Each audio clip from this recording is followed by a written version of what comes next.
ونستغفره ونعوذ بالله من شرور أنفسنا ومن سيئات أعمالنا من يهده الله فلا مضل له ومن يضلل فلا هادي له أشهد أن لا إله إلا الله وحده لا شريك له وأشهد أن محمدًا عبده ورسوله أما بعد فإن خير الحديث كتاب الله وخير الهدي هدي محمد صلى الله عليه وسلم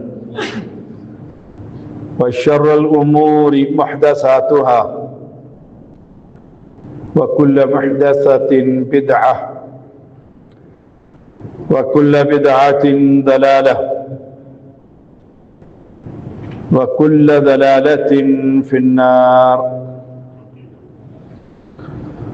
اللهم صل على محمد وعلى آل محمد كما صليت على إبراهيم وعلى آل إبراهيم إنك حميد مجيد اللهم بارك على محمد وعلى آل محمد كما باركت على إبراهيم وعلى آل إبراهيم إنك حميد مجيد فأعوذ بالله السميع العليم من الشيطان الرجيم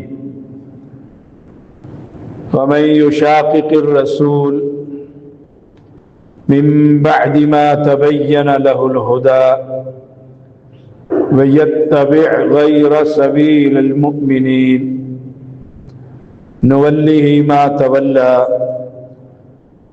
ونصله جهنم وساءت مصیرہ۔ ہر قسم کی حمد و ثنا، کبریائی اور بزرگی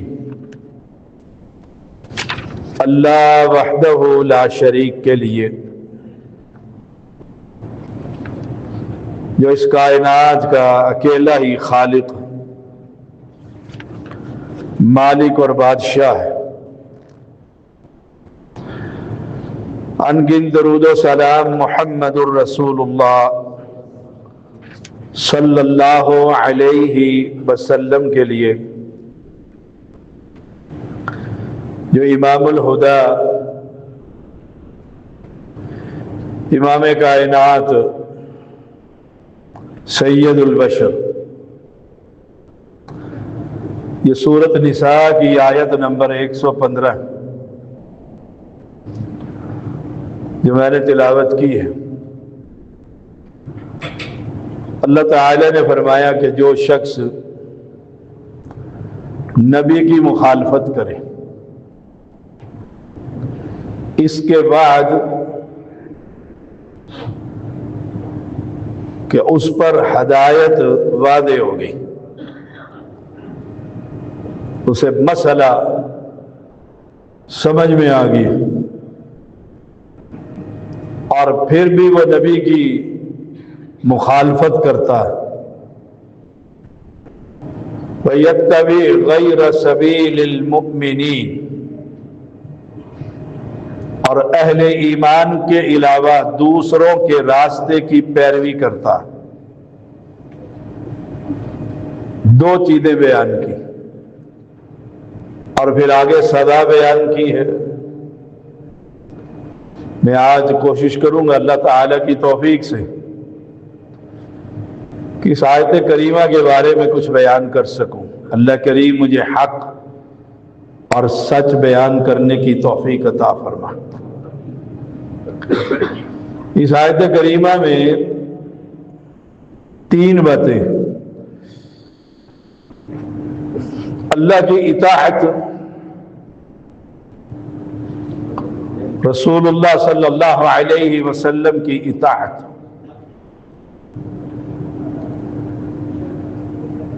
اور نمبر تین، مومنین کی راستے پر چلنا۔ اللہ کی اطاعت اور رسول اللہ صلی اللہ علیہ وسلم کی اطاعت۔ وَمَن يُطِعِ الرَّسُولَ فَقَدْ أَطَاعَ اللَّهَ، جو نبی کی اطاعت کرتا ہے اصل میں وہ اللہ کی اطاعت کرتا ہے۔ اور نمبر تین، مومنین کا راستہ۔ جب یہ آیت کریمہ نازل ہوئی تو پورے روئے زمین پر صحابہ کے علاوہ کوئی اور مومن تھا ہی نہیں، مومنین کی ایک ہی جماعت۔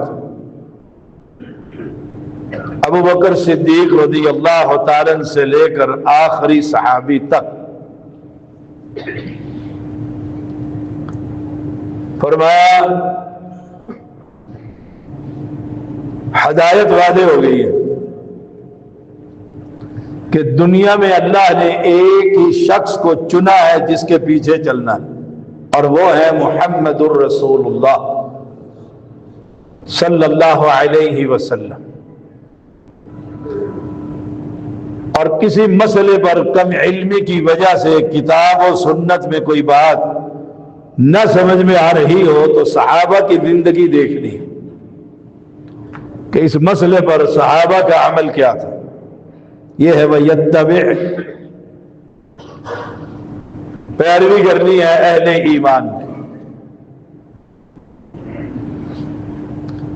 فرمایا اللہ کریم نے اتبعوا ما انزل الیکم من ربکم ولا تتبعوا من دونه اولیاء، پیروی کرو، اتباع کرو جو تمہارے رب کی طرف سے تم پر نازل کیا گیا۔ وہ کیا ہے؟ کتاب و سنت۔ ولا تتبعوا من دونه اولیاء، اس کے علاوہ کسی دوسرے کے پیچھے مت چلو۔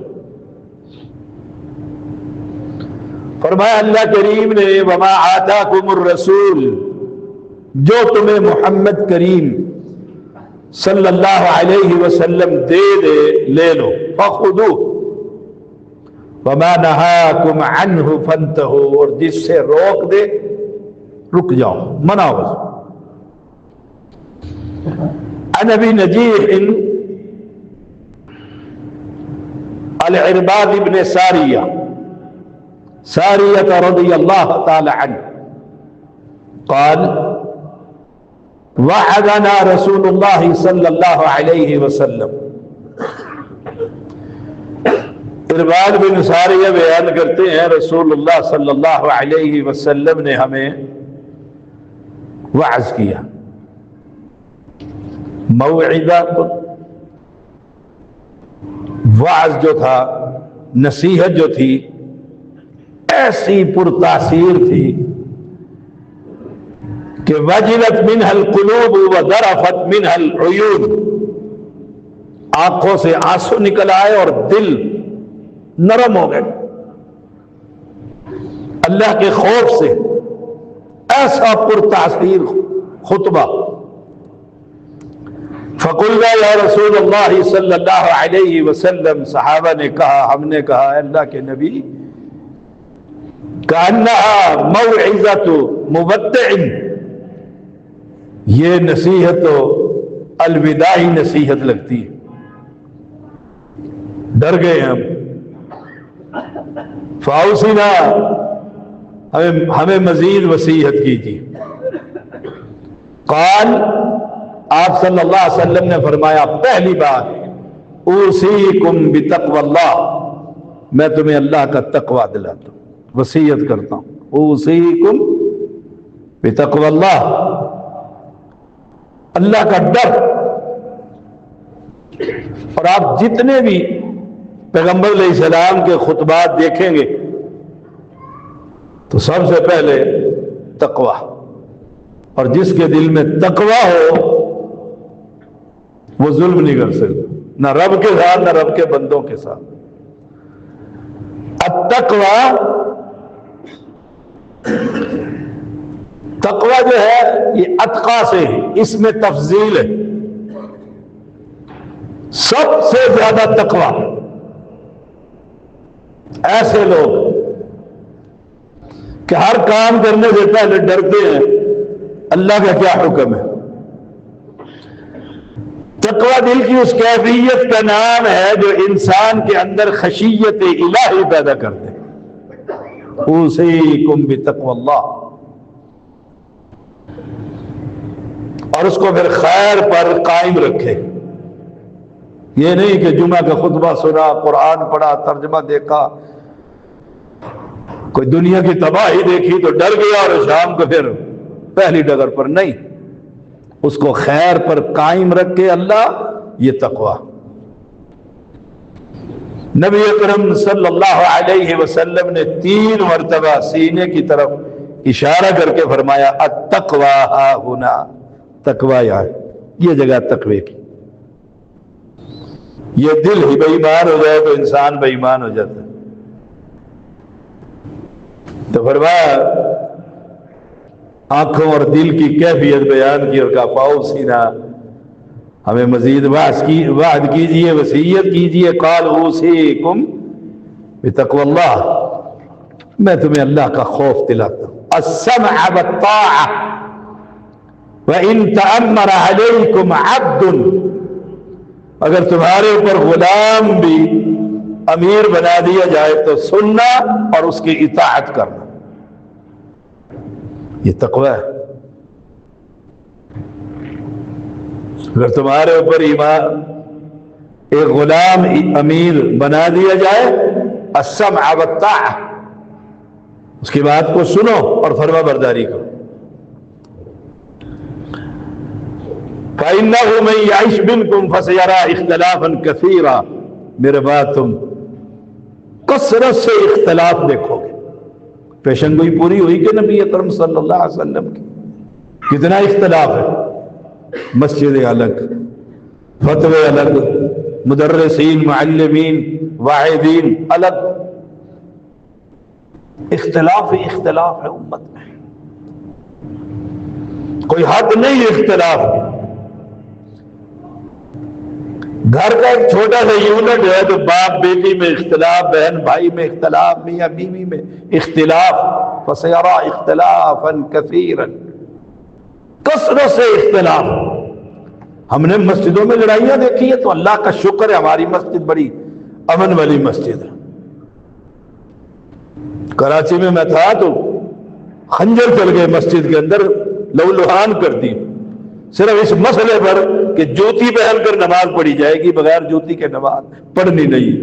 جو نہ پڑھنے والے تھے انہوں نے ان کو، نہ پڑھنے والے ان کو، ننگے پیر اور جوتیاں والی سرکاریں مسجد میں اکٹھی ہو گئی، لہو لہان ہو گئے، پولیس نے مسجد بند کر دی۔ فَسَيَرَىٰ اخْتِلَافًا كَثِيرًا، مسائل میں اختلاف ہے، عقیدے میں اختلاف ہے۔ ہم کہتے ہیں، قرآن کہتے ہیں اللہ عرش پر ہے، اور جتنے دوسرے فرقے وہ کہتے ہیں اللہ ہر جگہ پر ہے۔ گندگی کے ڈھیر میں بھی اللہ ہے، خنزیر میں بھی اللہ ہے، بندر میں بھی اللہ ہے، جانور میں بھی اللہ ہے، انسانوں میں بھی اللہ ہے۔ یہ سب کچھ اللہ کی صورتیں اپنے آپ کو ظاہر کرنے کے لیے رب نے یہ ساری کائنات بنائی، اصل میں یہ سب اللہ، اور یہ کفر کا عقیدہ۔ تو فرمایا فَسَيَرَىٰ اخْتِلَافًا كَثِيرًا، اب تمہاری ذمہ داری کیا ہے؟ فَعَلَيْكُمْ بِسُنَّتِي، مجھ محمد کی سنت سے تمسک کرنا، تلاش کرو پیغمبر کی سنت کیا ہے، وَسُنَّتِ الْخُلَفَاءِ الرَّاشِدِينَ الْمَهْدِيِّينَ، میرے صحابہ کا طریقہ کیا ہے، چاروں خلیفہ ہاتھ چار یار کیا کرتے تھے، جب تم اختلاف دیکھو تو پیغمبر کی سنت کی طرف پلٹو، اور کہو جب سنت یہ ہے اب کچھ نہیں ہو سکتا۔ پیغمبر علیہ السلام کی وفات پر آپ کو دفن کہا کیا جائے گا، صحابہ میں اختلاف ہوا۔ یہ خبر جب امی عائشہ رضی اللہ تعالی عنہ کو پہنچی تو آپ نے صحابہ کو کہا میرے بیٹو، پیغمبر علیہ السلام نے فرمایا تھا نبی فوت ہی وہاں ہوتا ہے جہاں دفن ہونا ہوتا۔ اختلاف ختم ہو گیا۔ فعلیکم بسنتی، دیکھنا رمضان آ رہا ہے 20 اور 8 تراویحوں کی بحثیں کیسے ہوگی؟ فعلیکم بسنتی، پیغمبر کی سنت کیا؟ وسنت الخلفاء الراشدین المہدیین عضوا علیہا بالنواجذ، دانتوں سے پکڑ لو پیغمبر کی سنت کو، صحابہ کے طریقے کو۔ وَإِيَّاكُمْ وَمُحْدَثَاتِ الْأُمُورِ، بدعتوں سے بچو، فَإِنَّ كُلَّ بِدْعَةٍ ضَلَالَةٍ، ہر بدعت گمراہی ہے۔ وفي رواية وكل بدعة وكل ضلالة في النار، اور یہ دوزخ کا راستہ۔ اس حدیث میں اور قرآن مقدس کی جو آیتیں میں نے پڑھی اس میں ایک ہی سبق ہے، صحابہ کے ساتھ چمٹ جاؤ، صحابہ کے ساتھ۔ صحابہ کا طریقہ کیا تھا؟ اور ایک حدیث میں آپ صلی اللہ علیہ وسلم نے فرمایا ما انا علیہ واصحابی، اور ایک حدیث میں ما انا علیہ واصحابی،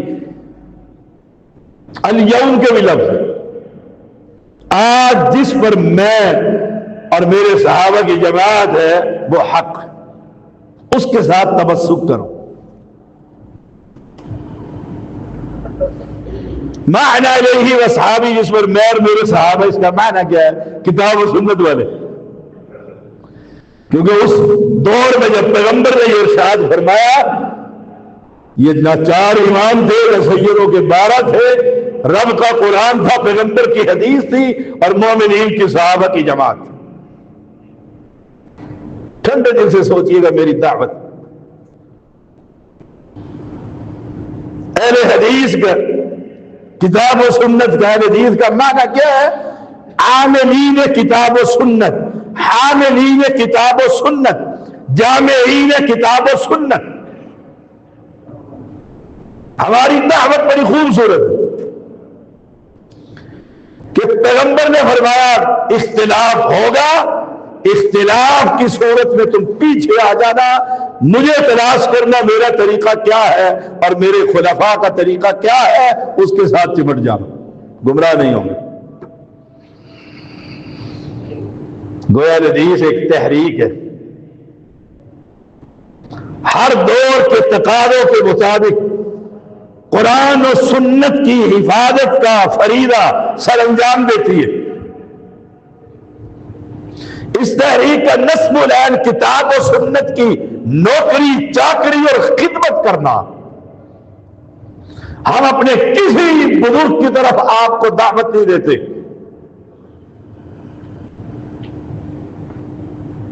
ہم کتاب و سنت کی دعوت دیتے، ہر دم شب و روز کتاب و سنت کی سرحدوں کی حفاظت کرنا اہل حدیث کا کام ہے۔ کہیں چور راستے سے کوئی چور راستہ بنا کر کتاب و سنت میں داخل نہ ہو جائے، اور جو کتاب و سنت سے ہٹ کر کسی بزرگ کی طرف دعوت دیتا ہے وہ چور ہے اور چور راستے سے آ رہا۔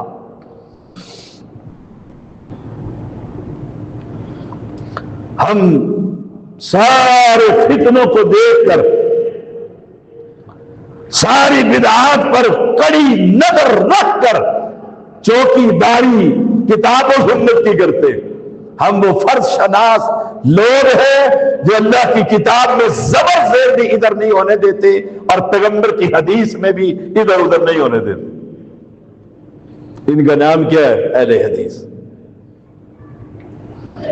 پہلی صدی میں سب سے پہلے اہل حدیثوں نے حدیث کی حفاظت کی۔ یاد رکھیے گا یہ باتیں. صحابہ نے اپنی زندگیاں وقف کر دی حدیث کو لکھنے میں اور جمع کرنے میں. ایک صحابی ابو الدرداء 6 مہینے کا سفر کر کے دروازہ کھٹکھٹاتا ہے اور دوسرے صحابی سے پوچھتا ہے مجھے خبر ملی آپ کے پاس ایک حدیث ہے جو آپ نے خود پیغمبر کی زبان اقدس سے سنی ہے. کہا تجارت کے لیے آئے تھے حدیث بھی سننے؟ کہا نہ تجارت ہے نہ تمہارا مجھ پر کوئی احسان ہے نہ میرا تم پر کوئی احسان ہے.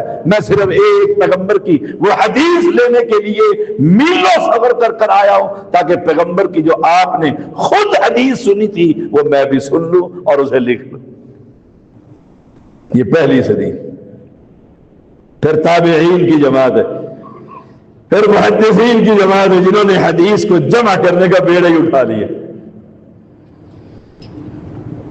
جن لوگوں نے یہ بیڑا اٹھایا کہ اللہ کے پیغمبر کی حدیثوں کو جمع کیا جائے اور امت کے سامنے پیغمبر کا طریقہ رکھا جائے, اس دور میں ان کا نام اہل الحدیث تھا. آپ بڑے خوش نصیب لوگ ہیں. سیدنا ابو ہریرہ رضی اللہ تعالی تذکرۃ الحفاظ میں لکھتے ہیں کہ سب سے پہلے میں حدیث ہوں. کون؟ سیدنا ابو ہریرہ رضی اللہ تعالی عنہ. ابن تیمیہ رحمہ اللہ فرماتے ہیں چاروں اماموں سے پہلے اگر کوئی مسلک موجود تھا وہ اہل سنت کا موجود تھا. جب یہ چار ہی نہیں تھے تو کون تھا؟ صحابہ. ایمانداری سے سوچئے گا یہ بات. بیٹا باپ کو کہے ابا جی میں آپ سے پہلے موجود تھا, تو کیا کہو گے؟ کہ مجھ سے پہلے تم کیسے آ گئے دنیا میں جب باپ ہی نہیں, جب یہ امام ہی نہیں, یہ چاروں امام, یہ سیدوں کے 12 امام, یہ سارے دنیا میں نہیں تھے, مسلمان تھے. یہ مسلمان تو تھے. وہ مسلمان کون سی شریعت پر عمل کرتے تھے؟ وہ ایک ہی شریعت, اللہ کی کتاب اور آمنہ کے لال کی احادیث صحیحہ. بس یہی ہم دعوت دیتے ہیں. اور یہ بیان کرنے میں ہم بڑا فخر محسوس کرتے ہیں کہ ہم وہ ہیں جو نبی کی حدیث کے چوکیدار ہیں. اپنا اپنا نصیب ہے نا. کوئی اپنے امام کے اقوال کا چوکیدار ہے, کوئی اپنے بزرگ کے اقوال کا چوکیدار ہے, کوئی اپنے پیر درویش مجذوب سائی کے اقوال کا چوکیدار ہے, لکھ رہا ہے, پڑھا رہا ہے. ہم تو وہ ہیں, ہم اس شخصیت کے اقوال کے چوکیدار ہیں جس کو امام بندوں نے نہیں بندوں کے رب نے بنایا. فرق ہے.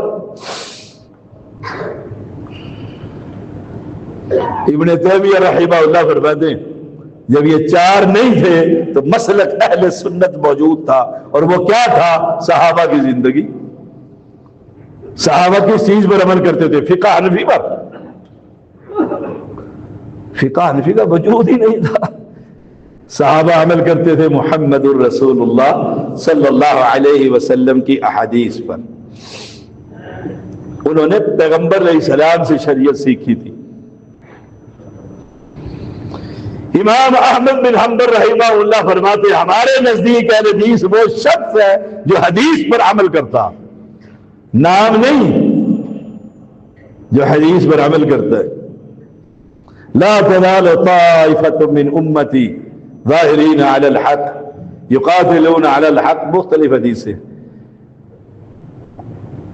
امام احمد بن حنبل رحمہ اللہ فرماتے ہیں ان لم تکن هذه الطائفة المنصورة فلا ادری من. اگر اس حدیث کا مصداق اہل حدیث نہیں تو میں امام احمد, مجھے خبر ہی نہیں پھر دنیا پر کون ہے, پھر دنیا میں کون ہے, مجھے اس کی خبر نہیں. معنی کیا ہوا کہ یہی وہ لوگ ہیں جو کتاب و سنت کی حفاظت کرتے ہیں، اور انہی کے بارے میں رسول اللہ صلی اللہ علیہ وسلم نے فرمایا لا تزال طائفۃ من امتی، میری امت میں ایک جماعت ہمیشہ حق پر رہے گی، حق کے لیے لڑتی رہے گی، لا یضرهم من خذلهم، دنیا کی کوئی طاقت ان کا نقصان نہیں کر سکتی، ہمیشہ رہے گی قیامت کی دیواروں تک۔ حدیث کب سے ہے؟ جب سے محمد الرسول اللہ صلی اللہ علیہ وسلم نے آ کر امی خدیجہ رضی اللہ تعالی عنہا کو کہا زملونی، مجھے چادر اڑاؤ، مجھے کچھ ہو رہا ہے۔ کہا کیا ہوا؟ کہا مجھے پکڑ کے کسی نے بھیج دیا، ڈر گئے ہیں آپ۔ جب سے یہ حدیث آئی، اس حدیث نے بتلایا کہ آسمان سے جبریل قرآن لے کر آیا ہے، جب سے یہ حدیث ہے اس وقت سے اہل حدیث ہے، اور جب تک یہ حدیث رہے گی اہل حدیث رہے گے۔ ہر دور میں لوگ آتے رہے اور جاتے رہے، ان کے ماننے والے بھی پیدا ہوتے رہے اور چلتے رہے۔ واحد جماعت اہل حدیث ہے جس کا پیغام یہ ہے اصحاب رسول کے طرز عمل کو اپناؤ، بس۔ سیاست ہے، معیشت ہے، تہذیب ہے، تمدن ہے، خوشی ہے، غمی ہے، مسجد ہے، مدرسہ ہے، دیکھو اصحاب رسول کیا کہتے تھے، کیا کرتے تھے، آخر دنیا میں وہ زندہ رہے، شادیاں بھی کی، غمی بھی ہوئی، وفات بھی ہوئی، قبرستان بھی ہوا، قبریں بھی بنی، جنازے بھی پڑھائے گئے، سب کچھ ہوا، کاروبار بھی ہوا، اور امیر ترین صحابہ کی جماعت بھی دنیا میں رہی۔ کیسے زندگی گزاری؟ بس یہی پوچھ لو، اس میں ناراض ہونے کی، اختلاف کرنے کی ضرورت کیا؟ ہم تو کسی بزرگ کی توہین کرنا، یہ تو بہت دور کی بات ہے، کسی بزرگ کی توہین کریں، ہم تو کسی عام انسان کی توہین کرنے کے بھی قائل نہیں۔ مسلمان ہیں، اس کی عزت بیت اللہ کی عزت سے زیادہ، ہم تو اتنی عزت کرتے ہیں، لیکن عزت کرنے کا معنی یہ نہیں کہ نبی کی حدیث کو چھوڑ کر مولوی کی قول کو لے لے، سوال ہی پیدا نہیں ہو۔ فرق یہی ہے بس۔ ہم وہ کہتے ہیں بزرگوں کو نہیں مانتے، اور ہم کہتے ہیں نہیں، ہم مانتے ہیں، جیسے تم منوانا چاہتے ہو ویسے نہیں مانتے۔ ابھی 25 دسمبر گزرے، آپ عیسیٰ علیہ السلام کو مانتے ہیں؟ مسلمان سب مانتے ہیں۔ عیسائی آ کر اگر مسلمانوں کے مراکز میں آ کر کہے، یا کسی مسلمان کو پکڑ کر کہے تمہارا قرآن کہتا ہے ایمان لے کر آؤ، رسولوں پر تم ایمان لے کر آئے ہو، عیسیٰ علیہ السلام پر، سارے مسلمان کہیں گے ہم عیسیٰ علیہ السلام کو نبی مانتے ہیں۔ کہتے نہیں، تم نہیں مانتے، ویسے مانو جیسے ہم مانتے۔ کیسے مانے؟ اللہ کا بیٹا مانو، مانو گے؟ اس کا معنی یہ ہوا ہم ویسے مانتے ہیں جیسے قرآن کہتا ہے کہ وہ اللہ کا بندہ ہے، انی عبداللہ آتانی الکتاب وجعلنی نبیا۔ ہم ویسے مانتے ہیں عیسیٰ علیہ السلام کو، وہ لاکھ کہتا رہے مسلمانوں تم عیسیٰ علیہ السلام کو نہیں مانتے، ہر مسلم کہتا ہے ہم عیسیٰ کو مانتے ہیں علیہ السلام، نبی مانتے ہیں، خدا کا بیٹا نہیں مانتے۔ تم لاکھ کہو کہ بزرگوں کو نہیں مانتے، اماموں کو نہیں مانتے، مانتے ہیں رب محمد کی قسم، جیسے تم منوانا چاہتے ہو کہ نبی کو چھوڑ کر حنفی بن جاؤ، شافعی بن جاؤ، نقشبندی بن جاؤ، چشتی بن جاؤ، سہروردی بن جاؤ۔ موت تو آ سکتی ہے، ہم یہ نہیں بن سکتے۔ کیوں؟ نبی کے چہرے کو دیکھنے کے بعد اور نبی کی حدیث کو پڑھنے کے بعد ہماری آنکھوں کی اور چہرے کی پیاس ختم ہو گئی۔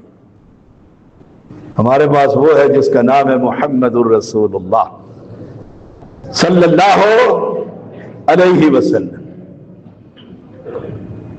اہل سنت کی اصول سن لیں، اسی پر بات ختم کر دوں گا۔ نمبر 1، اہل سنت کے اصول کیا ہے؟ ہمارے اصحاب رسول کو اپنے لیے ماڈل بنانا اور ان کی اقتداء کرنا۔ نمبر 1، ہر مسئلے میں دیکھو صحابہ کیا کرتے رہے اور ان کے پیچھے چلو۔ نمبر 2، بدعت کو ترک کر دینا، جتنی بھی یہ بدعتیں ہیں اور اہل بدعت سے اظہار برات کرنا، ان کے جلسوں میں جا کر ان کی تعریفیں نہیں کرنی. اہل بدعت سے اظہار برات، ہمارے ان سے کیا تعلق؟ اور ان کی مجلس کو چھوڑ کر چلے جانا. نمبر 3، ہمارے نزدیک سنت سے مراد نبی کی احادیث ہے. سنت سے مراد پیغمبر کے آثار ہے. ہمارے نزدیک نمبر 4، سنت قرآن کی تفسیر اور قرآن کے دلائل کا نام ہے. قرآن کی تفسیر محمد الرسول اللہ صلی اللہ علیہ وسلم کی سنت ہے.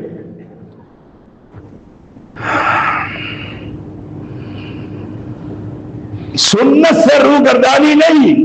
نمبر 5،